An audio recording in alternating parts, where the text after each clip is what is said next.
Good morning, good afternoon, whatever it is for you. I hope you're having a fantastic day. My name is Zach Schaumler.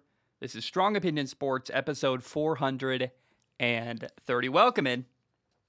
Let's jump right in. This is a big story that I am not surprised by. It's been building up to this for a while. Here it is. The Jacksonville Jaguars have fired their head coach, Urban Meyer. And, number one, I want to say I feel bad for Jaguars fans. I think that these poor people who have had... I would not want to be a Jaguars fan. It seems like a miserable fan base to be a part of, as far as, like, you guys just lose and lose and lose. And I know people were excited. I was not very fired up when they hired Urban Meyer.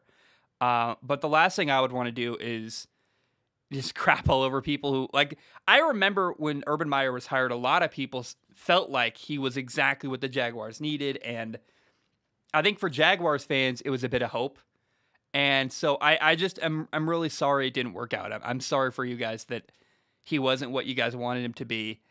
I did see this coming. Like, I never felt good about the hire. And there are a bunch of stuff that's been piling up against Urban Meyer recently. I don't know that he would have made it through the season regardless of what happened. But the final straw recently is that a story came out that apparently he kicked the Jaguars' former kicker, Josh Lambo. He was like stretching or something, the kicker was, and Urban Meyer just kicked him and said, "Make your effing kicks." And that's super unprofessional. First of all, what if he like hurt the guy? I mean, can you imagine if a coach like Bill Belichick hurt one of his own players by kicking him? It sounds like it wasn't. Josh Lambo said the kick was like a 5 out of 10. I don't want to be over dramatic here. But the bottom line is that is super unprofessional to have your head coach kicking a player. I've never heard of anything like that. And I feel like I say that over and over again about Urban Meyer, is that he's doing stuff wrong that I've never seen done in the NFL. And he also apparently said, "I'm the head coach. I'll kick you whenever I want to." What? Wait a minute. What? So Urban Meyer is a former college head coach, a very accomplished head coach. I don't want to be disrespectful entirely because he's won multiple national titles, won at Florida, he won at Ohio State as well.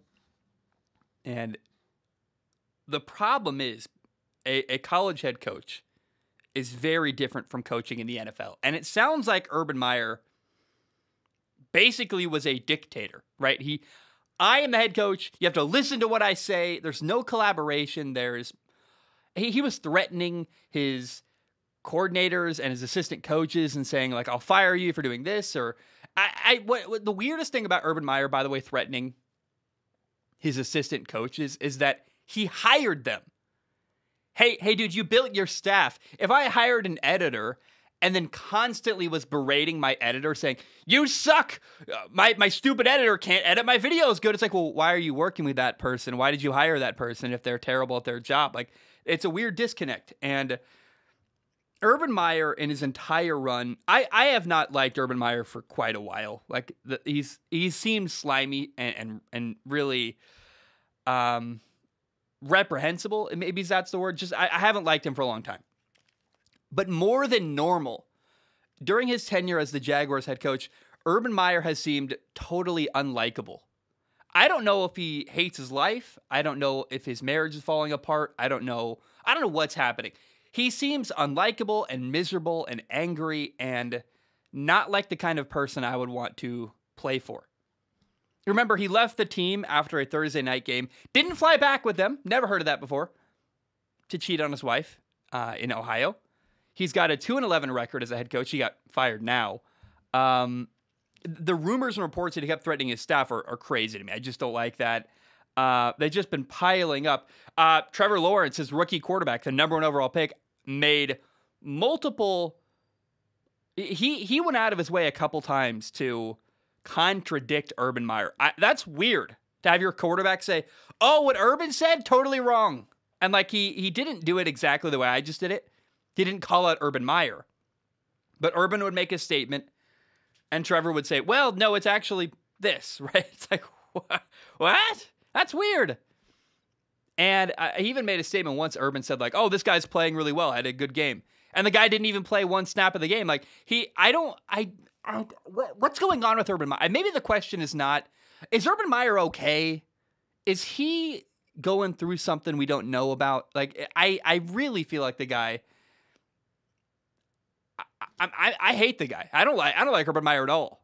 But I'm like, should we be concerned about Urban Meyer? Because he's contradicting himself. He's threatening people. It's not good or healthy at all. And he has been a massive failure. He's been, and he was, because now he's fired.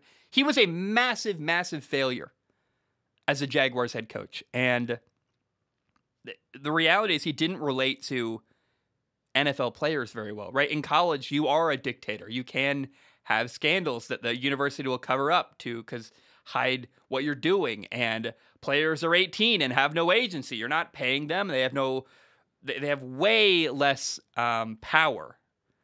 In the NFL, you're talking to grown men who make millions of dollars. You're not going to boss them around. You can't be a dictator.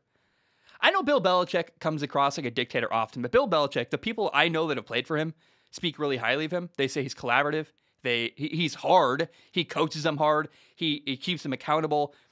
He will critique them when they need to, but he also is very, very relaxed and much more than people realize. Like, one thing I love about Bill Belichick that no one ever talks about, he says, I don't care what you wear to a walkthrough. It's little things like that, right? When I was in college, I hated, we would be like, you have to wear black shorts to practice. I'm like, all my black shorts are dirty. I have these really comfortable gray shorts, and you can't wear them because the coach says you got to wear black shorts for some reason. It's stupid. Why does it matter what color shorts I wear at practice?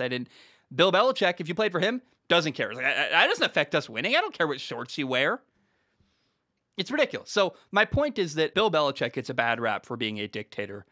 The true dictator in the NFL recently has been Urban Meyer, and it's unbelievable. Now, it's kind of fitting his final game, Urban Meyer's final game in Jacksonville. They lost 20-0. Trevor Lawrence's rookie quarterback had 4 interceptions. Trevor right now has 9 touchdowns, 4 interceptions on the year.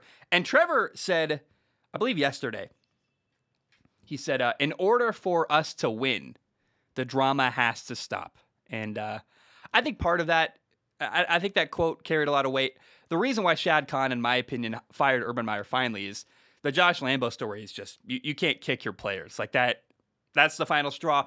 And it gave them probable cause to say, this can't continue anymore. And Urban really hurt his team. Like, Urban Meyer continually got in his own way over and over and over again. And he derailed their season multiple times with drama and all kinds of nonsense. And the Jaguars are a mess. Urban Meyer was unable to fix them. And I'm not trying to be mean. I'm glad to see him gone. He was a failure as a head coach. He should not have been in that job at all. And I think most of what Urban Meyer did during his time as a Jaguars head coach was negative and hurt his own football team. And I'm glad to see him go.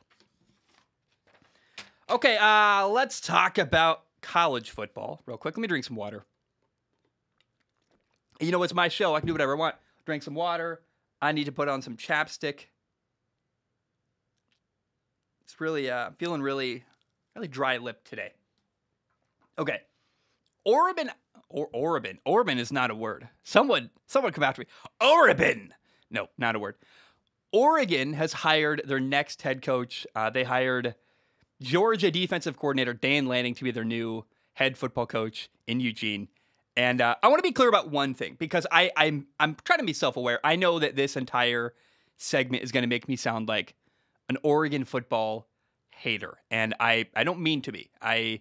Unfortunately, I feel like I need to give Oregon football fans bad news. Here's the good news first, though. So let's start on the most positive note I possibly can, right? Dan Lanning is a good football coach. He's the Georgia defensive coordinator. He's got a good defensive mind. He's young. He's 35 years old. He knows defense. Like, I am not at all trying to say that Dan Lanning is a bad football coach by any means, because I am not. He's a good coach. Unfortunately, here is what Dan Lanning is not. He's not a big name. And in my opinion, hiring Dan Lanning is going to hurt recruiting because I think a lot of people, 18-year-old kids in high school football, getting ready to go play in college, go, who's Dan Lanning? I've never heard that name before. Huh. And then it probably has some weight when they're like, oh, the Georgia defensive coordinator. But he's not Nick Saban, Chip Kelly, Lincoln Riley, Mario Cristobal, Jim Harbaugh. He's not a Kirby Smart. He's not a big name in college football that people will recognize. And I whether you like it or not, Oregon's program is taking a step backward, right? Like they signed Dan Lanning to a $29.1 million deal. Hey, that's about a $70 million difference between what they should have paid Mario Cristobal and what they are paying Dan Lanning. So congratulations, you saved money. Oh, yay. You're not paying a guy a lot of money. That's great. Oh, are you a top program in college football? Oh, no, you're not. Oh, that's right. Yeah. Because if you want to have a top college football coach, you pay them $100 million and get a better coach who's coached before and has a proven record. Nothing against Dan Lanning. He's not proven, right? Like, why would anyone go to Oregon over? Let's go play in rural Oregon instead of Miami, Southern California, literally any SEC school, Ohio State. Oregon is not one of the big boys in college football anymore. I think they were on the cusp of that briefly, and the window has passed. Here's a prediction for you. Oregon's going to get dominated by USC for the next couple of years, if not longer. They're not a top dog in college football. It's a sad. We're seeing not the death of a program. They're not dead. They got cool uniforms, I guess, and they got the Death Star, that cool football facility. But here's the thing. Oregon didn't even get their first or second option with their head coach they wanted. They wanted to hire Cal head coach Justin Wilcox, and he apparently turned down the job. He said, nah, I like Cal. Here's how, I'm sorry, but would you pick Cal over USC or Michigan or Ohio State or LSU or you know what I mean? Oregon had someone pick Cal over them. A school with recruiting standards, with academic standards that makes recruiting even more difficult. Justin Wilcox, I got a good thing here. Why would I leave? That's a big statement also. And they also tried to hire Chip Kelly. Oregon got desperate. They're like, Chip Kelly. Wait, maybe we can hire Chip Kelly. Remember him? He's at UCLA. Maybe we can poach him from UCLA. And that didn't work either. I truly believe that Oregon is a lot closer to being nationally irrelevant than they realize. I mean, they'll be a good Pac-12 school. They'll win some games, and that's great. They're farther from a championship now than they were before Mario Cristobal left, and that's what I'm saying, right? I'm not trying to hate on them, but this is a step backward for them. It's a big step backward for Oregon, and Dan Lanning will probably do well. He'll probably win some games, and that's fine. But Oregon is no longer or anywhere near being a top dog in college football. I thought they were on the cusp of that. They beat Ohio State. They had Mario Cristobal, and they decided to let Mario Cristobal leave. I don't know why you would do that, but the result of that is if you're going to let Mario Cristobal leave, you better upgrade with their head coach. They didn't upgrade. So now it's a step backward, and I want to acknowledge that. Nothing against Dan Lanning, nothing against Oregon, but it's sad that we saw a program who was, I thought, really close to becoming a top dog in college football, and then they fumbled the ball. So that's how I feel about Oregon and their new head football coach. Spencer Rattler, former Oklahoma quarterback, really talented, got a crazy big arm. He is an NFL-level talent. He's got to make good decisions. He's got to keep his head on straight. But as far as ability to throw the football, he is a fantastic quarterback. He has announced that he is transferring to South Carolina. He's pairing up with head coach Shane Beamer down there, over there, whatever it is. I'm in Hawaii. I don't know what it is geographically in relation. It's unexpected to me, but it's a solid fit. I'm like, oh, I did not see South Carolina coming. But that makes a lot of sense. It's like, that's kind of cool. He's going to play against the best teams in the SEC. And here's what I thought was crazy about this is that think about all the talent that is pooling up in the SEC. It's unbelievable. Coaches, players. And getting a really good quarterback to South Carolina Spencer Rattler, it makes the SEC even better.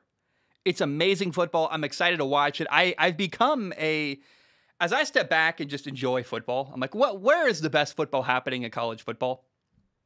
I think the Michigan-Ohio State rivalry is pretty fun. But the SEC, if you want to watch great football and, NFL players, great quarterbacks, great coaching, fun rivalry, tradition, loud crowds, people that care, like the SEC is the place to be. I'm sorry. I'm from the Northwest, and that in the Northwest, they always hate on, oh, the SEC is bad. No, it's not, man. It's amazing football. It's great. And this is another example of why the SEC is great and getting better. And once the SEC started getting good quarterbacks, it's been hard to even compete with them. It's really cool to see. And one thing that's interesting, a lot of people were talking about how maybe Spencer Rattler's going to go to USC to play for Lincoln Riley. I'm like, why would he go to play for the coach who chose to bench him? That never made sense to me. But he actually, ironically, chose the other USC. Instead of Southern California, he chose University of South Carolina, which it's kind of fun, interesting. I bet he feels, it's like, that's kind of a cool little dig at Lincoln Riley. It has nothing to do with his decision-making, but sometimes fun things work out like that. Apparently, former Oklahoma tight end Austin Stogner had a big hand in making this happen. He is transferring to South Carolina. And him and his parents were like, hey, you should talk to Spencer. Like, Spencer, I think, might want to come here if you talked to him. So Shane Beamer went and talked to him, and they helped make it happen. And here we are. Spencer Rattler is now going to South Carolina, which is going to be fun. And I just got to say, like, I'm excited to see this. It'll be really cool to watch him play in the SEC. And I would like to see South Carolina continue to build their program. I really think that'd be fun and exciting. And I'm excited to watch Spencer Rattler play there. Okay, I haven't acknowledged it yet, so let's do it now. Alabama quarterback Bryce Young won the Heisman Trophy. He threw for 4,322 yards, 43 touchdowns, 4 interceptions. He also ran for 3 touchdowns. Alabama, his team is 12-1. They are in the college football playoff. To win the Heisman Trophy, he beat out these other top candidates. He beat out Michigan D end Aiden Hutchinson, Pittsburgh quarterback Kenny Pickett, and Ohio State quarterback C.J. Stroud.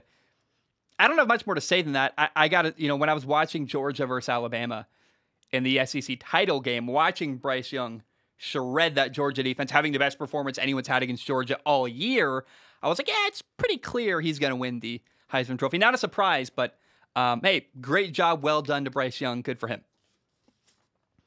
Here's a crazy story that I think is... a lot of people are saying it's going to change recruiting forever. I don't know that is true. But I would like that to happen. It'd be very cool if it did. And I think here it is. Travis Hunter, a 5-star recruit and the number 1 recruit in the country, is a cornerback. He flipped his recruitment from Florida State to Jackson State, an FCS HBCU school. And it's very cool. It's probably, I think, best for him too. So a lot of people are saying this is going to change recruiting forever. He chose an FCS school. It's never happened before, an HBCU school. Oh my gosh. And Jackson State is a very unique situation that is not going to be very easy to duplicate by other small colleges. Their head coach is Deion Sanders, which means that the best corner in the country, Travis Hunter, he's the number 1 recruit in a lot of places. ESPN and the Cast actually at number 2. I don't really care. He's amazing. Like, he's the best player ever to go to a school like this. He's going to get coached by arguably the best corner of all time, Deion Sanders. I love Eastern Washington, right? I spent a lot of time there in college. They're not going to get Jerry Rice to be their head coach to recruit a lot of top wide receivers. So it's not really duplicatable. Duplicatable? Is that the word? Whatever it is. I didn't go to Jackson State. I don't even have a degree.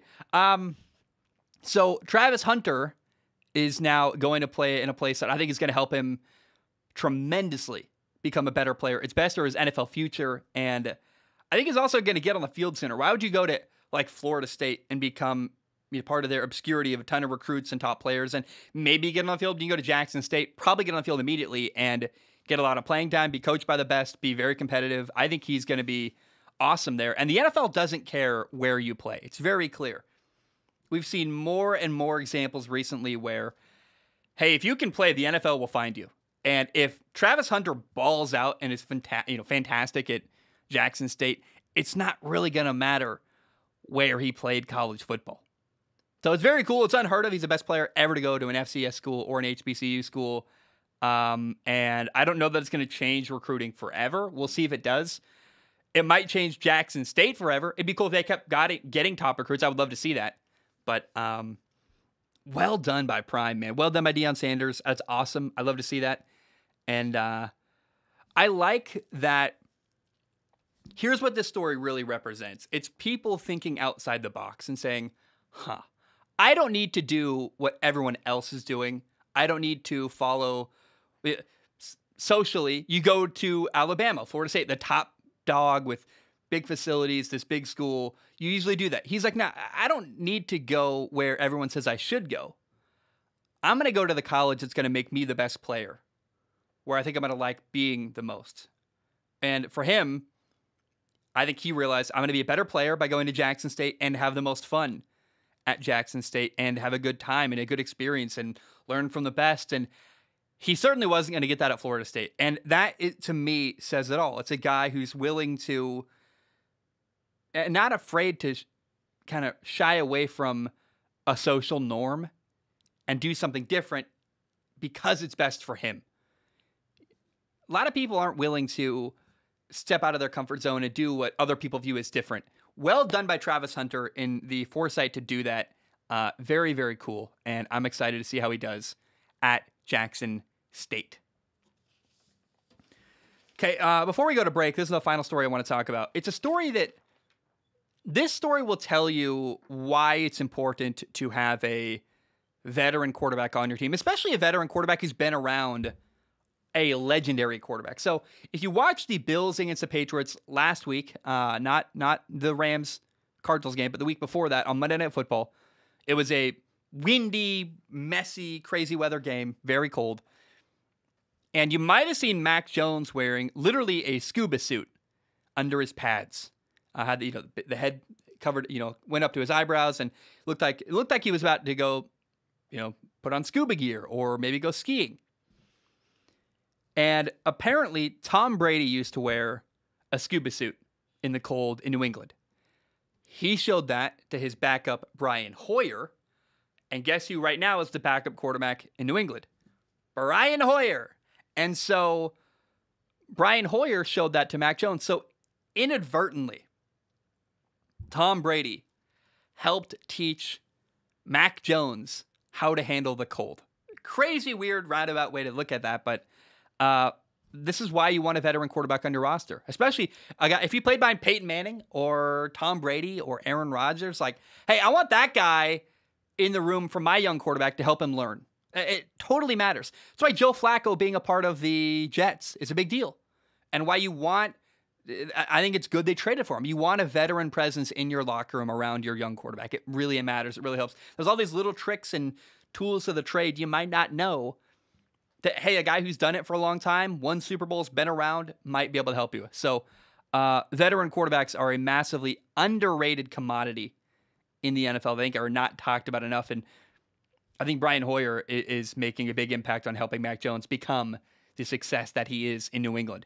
Also, kind of funny, Tom Brady's still helping Bill Belichick.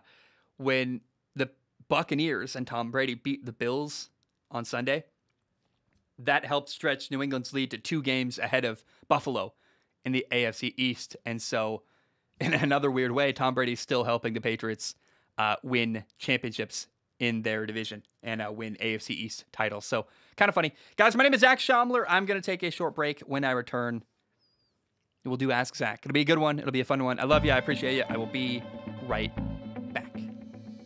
All right, we are back. Hope you're doing very, very well. It is time for my favorite part of the show, Ask Zach. It is where I read questions from the audience. In case you do not know how it works, you go to patreon.com/Zach Schaumler.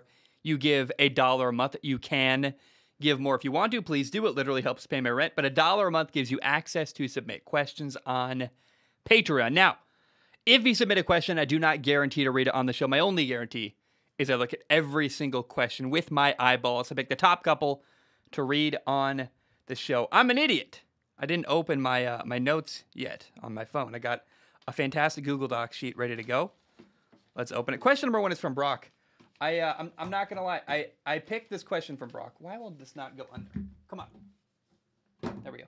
I picked question number 1 from Brock, believing that by the time I got to this very moment, I would have an answer. And I still am working through what I'm gonna say. But Brock writes in. He says, "Are you more confident in the Bucs from their great performance earlier on, and the big defensive stop in overtime with a near perfect overtime offensive performance, or are you less confident in Tampa for blowing their massive lead and failing to continue putting up points and getting defensive stops after halftime?" So, in case you don't know, Tampa led 24-3 in this football game against the Bills on Sunday.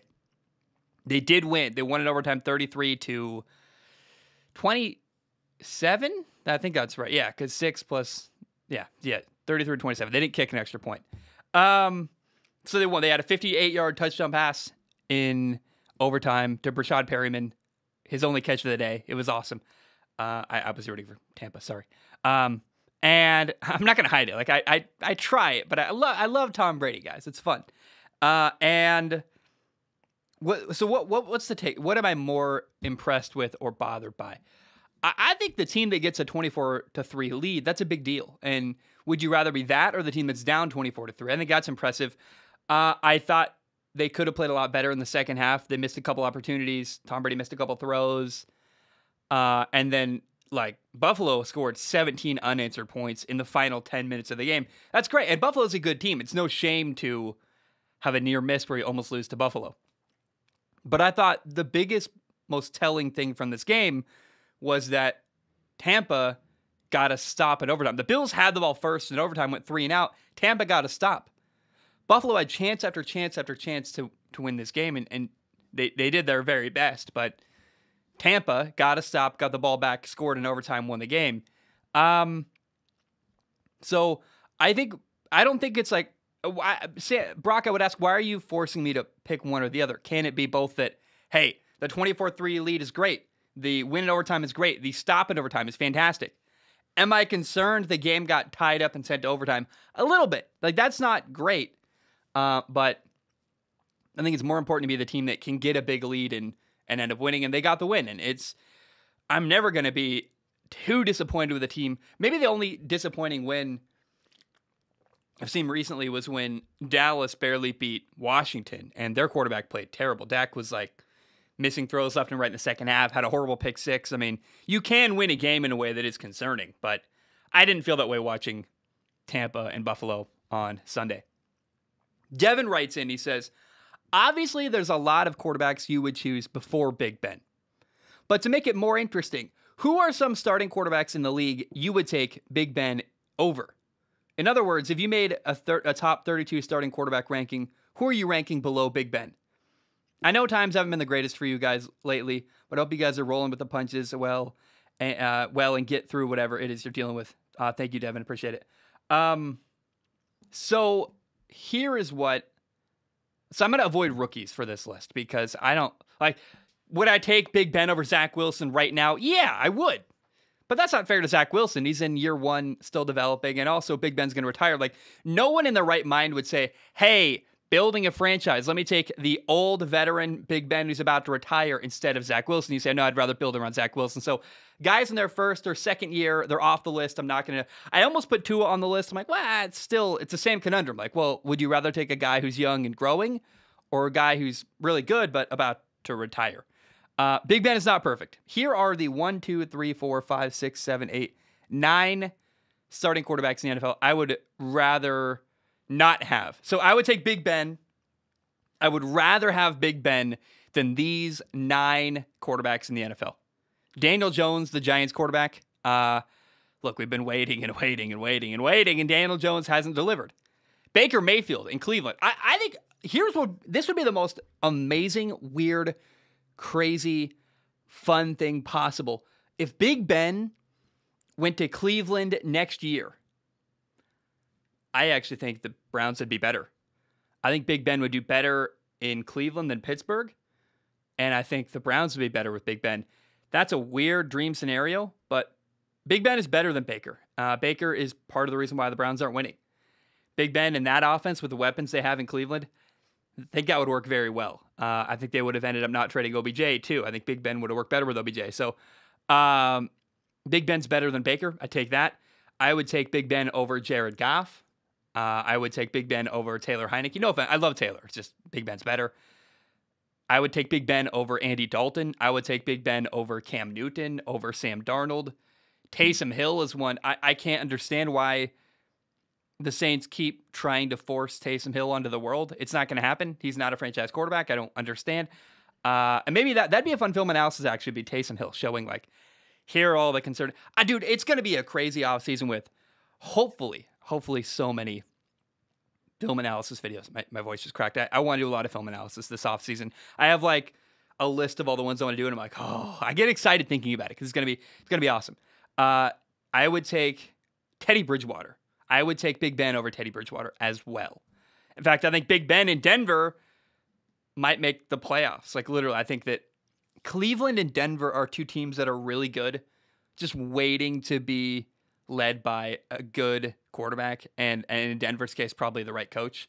And how crazy would it be if Big Ben didn't retire, but went to Cleveland or went to Denver? That'd be really fun and very interesting, and I would watch that in a heartbeat. Okay, Steven writes in, says, hey, Zach, I was wondering what you suggest the Steelers should do at quarterback. It's no secret that Big Ben is well past his prime, and it's time for him to head out. Should we pick a rookie? I am personally rooting for Pickett, or should we try to get someone like Matt Ryan? Also, some facts for you. This is interesting.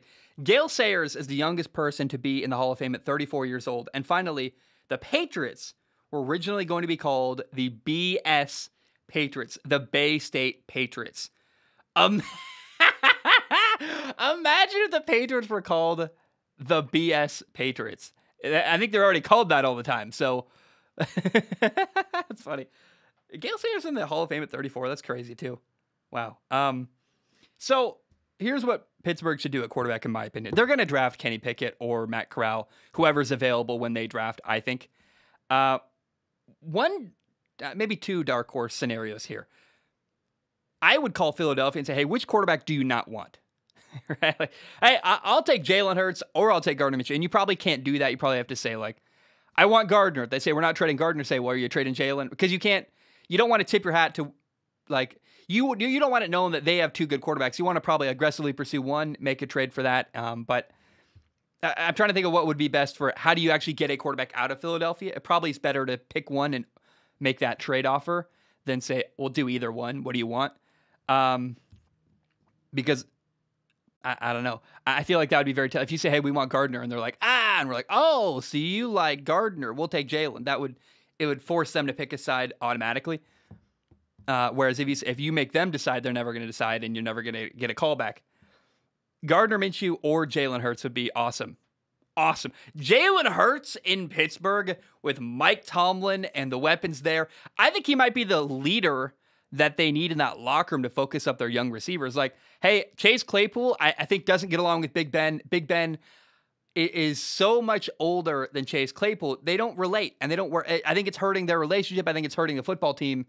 I literally today interviewed the director, Amit, of Religion of Sports, he works closely with Tom Brady. Like, I interviewed a guy today who talked to Tom Brady. And like a lot, and spends time with him and his kids and his wife, and like knows Tom Brady really well. And he said it's crazy that Tom Brady, the rookies entering the NFL are closer in age to Tom Brady's kids than Tom Brady is himself. The point is, it's hard when you're in late 30s, early 40s to relate to a rookie or young player in the NFL. It's they're not married, they're new to money, they're new to the NFL. I think Jalen Hurts would work way better with Juju and Chase Claypool and probably be the leader that would help focus them up. So now that I think about it out loud, dude, Jalen Hurts with Mike Tomlin and that offense and that locker room, I think he would be the right leader and a great fit. That fires me up. That's really fun. Here's a guy who I don't think would work in that locker room, but I think is an interesting thought nonetheless.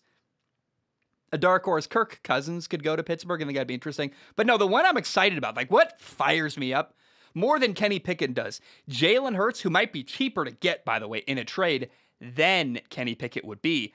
I'm trading for Jalen Hurts if I am the Pittsburgh Steelers. I'm like, hey, can we get him?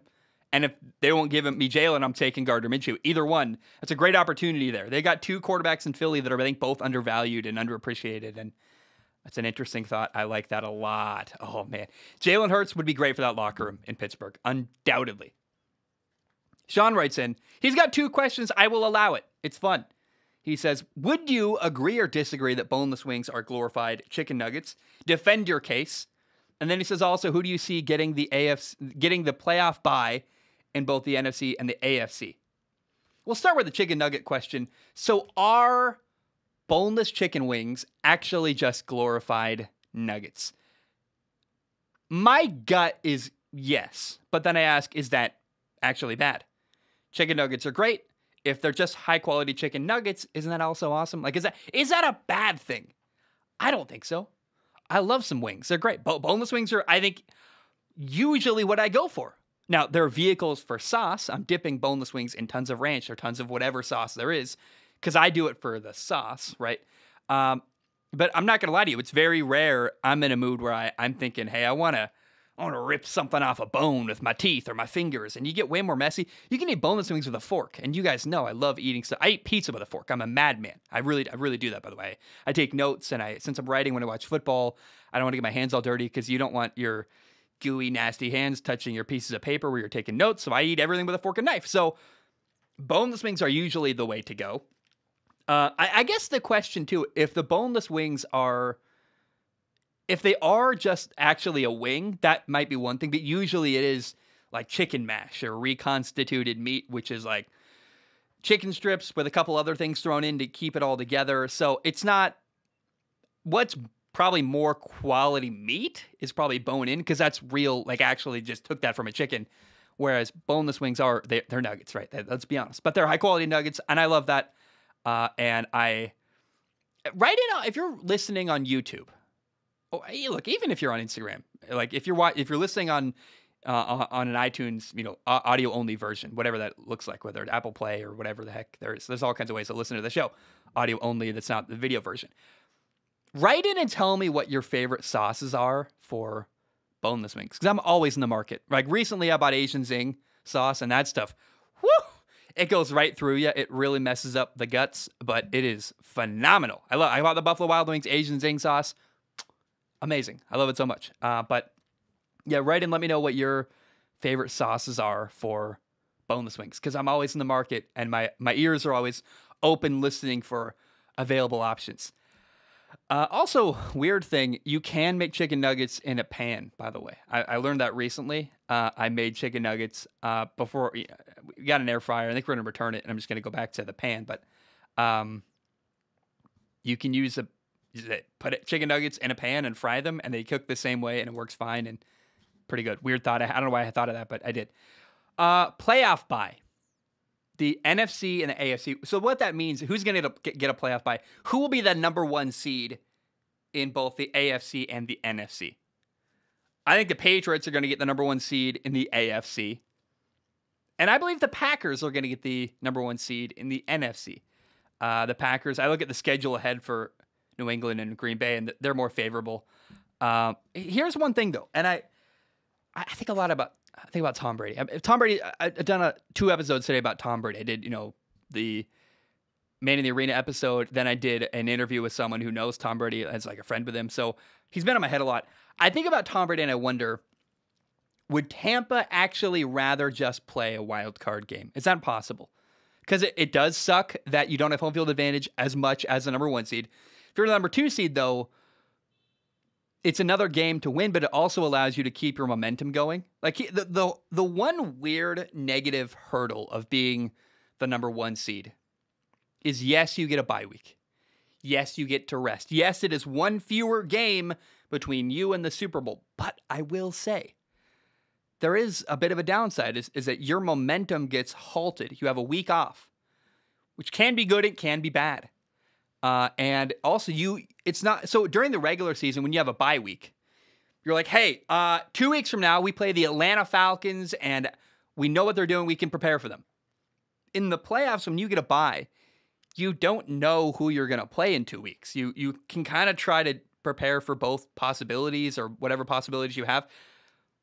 But really the only advantage, I think, is that you have fewer games to the Super Bowl and you get more rest, because it's not the same amount of preparation you would get during the regular season when you have a set in stone schedule. So I don't know that I'm curious if teams would even feel that having, I mean, I guess fewer games to the Super Bowl is a massive advantage, but how much is it really an advantage? I wonder. Are teams going to fight for it the same way they used to? I don't know. I really wonder, is it the advantage it used to be to have a bye week in the NFL playoffs? That might be a stupid question. I might be crazy, but I'm curious what people write in and think. Nevin writes in with an interesting one. I'm going to be guarded with what I say here.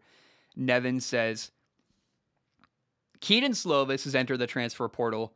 Where do you see him going? That's a former USC quarterback.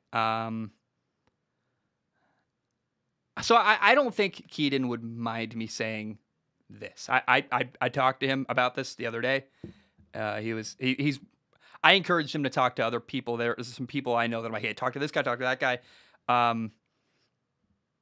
What I will say, the advice I gave to Keaton, and he's not like doing what I say. He's listening to all kinds of people. He's looking for any voices that might help him. I said you should go somewhere where you can play, because I think he's too good, and life is too short to be a backup. You don't want to be a backup. I also said, and the last thing I'll say about this, because I really don't want to like say something out of turn here. I like the relationship I have with him. He's awesome. I love the guy. I said it's ideal to go somewhere that runs the ball well and plays good defense, because as a quarterback, you already have so many things to worry about. It's really nice if you can run the ball and play defense. If you're like, hey, I got to do my job, but the rest of the team's solid, it's a huge relief onto what you do. And I've been on teams that didn't run the ball well and didn't play good defense. And let me tell you, it's a lot harder to carry everything, right? When you're like, hey, my defense is giving up 45 points a game. It's a lot harder to win, and it makes your job harder because the way you call plays is different. And so that's the advice I gave him. And I will be waiting with you guys to see where he goes. I'm very excited. I believe in Keaton a lot. I think Keaton I believe he's a future NFL quarterback. I'm not BSing that. I've watched the film. He's a great decision maker. He's very accurate. I speak really highly of him because I believe in him, and not just because I know him. I think I know him because I spoke highly of him. But I'm telling you guys, Keaton Slovis is an underrated gem in college football, and I'm very, very excited to see where he goes. Okay, the next question, we got two left. One I'm not going to answer, but I'm going to read it because it might be a teaser. I'm going to read what Ultimate A wrote in. Go, because I'm not going to, whatever I read from Ultimate A next, I'm not going to do it on the show this episode, but I'm going to think about it because there's something there. I've been trying to figure out, like, what do I do with the bowl games? Because I want to cover some of the bowl games. I don't want to cover all of them. There's a lot of bowl games I don't care about. There's some that are good. And I'm going to read what Ultimate A has to say, hopefully get some comments about it, listen to feedback, and make some kind of plan between now and, like, hopefully next episode, and do something manageable and interesting related to bowl games. So Ultimate A writes in, it says, hi, Zach. I have an idea for content that I think would make the upcoming college bowl games a lot more fun. Out of all the eligible bowl games, number them all. Then use a random number generator online to pick 4 bowl games and make a preview/recap segment for those bowl games. I understand you want to make content you're passionate about, but I think this could be a refresher in comparison to what you've probably been focused on most for the college football season. Just a thought or suggestion. Thanks as always, Ultimate A. So hearing that, I'm like, maybe I could make a list of the bowl games I'm personally excited for and preview those. Because I'm like, it feels like a wasted opportunity to not talk about bowl games at all. But I don't want to, I can't cover, there's so many. I can't do all of them. It's just, it massively overwhelms me. I'm like, why? I have a job to do. I have to cover the NFL and all kinds of stuff. And I'm like, I'm not going to worry about Marshall playing Toledo, even if it's a good game. I don't have the bandwidth to do that. So, Ultimate A, I like where your head is at. Final question today, Carter says, who do you want for the AFC wildcard spots? Not who do you think gets in, but if you got to pick 2 teams, who would you choose? So there will be 3. I think you typo or you didn't know. There are 3 wildcard teams in the NFL now. It's hard for me to remember they added a 7th team to the playoffs, and we also got an 18th week to football season. Dude, I'm all messed up too. Here are the 3 teams I want to see make the wild card in the AFC, and I think it would be fantastic. And let me comment this because I want it known. I think the AFC playoffs are way more interesting and more fun. Where on the other side, though, the NFC is very top heavy and as the better team. So I think it's really likely a team from the NFC is going to win a Super Bowl. But there's only like 3 or 4 teams in the NFC that can, because the wild card teams in the NFC are probably not going to be very good. Like we might get Washington. I'm like, sorry, I love Washington.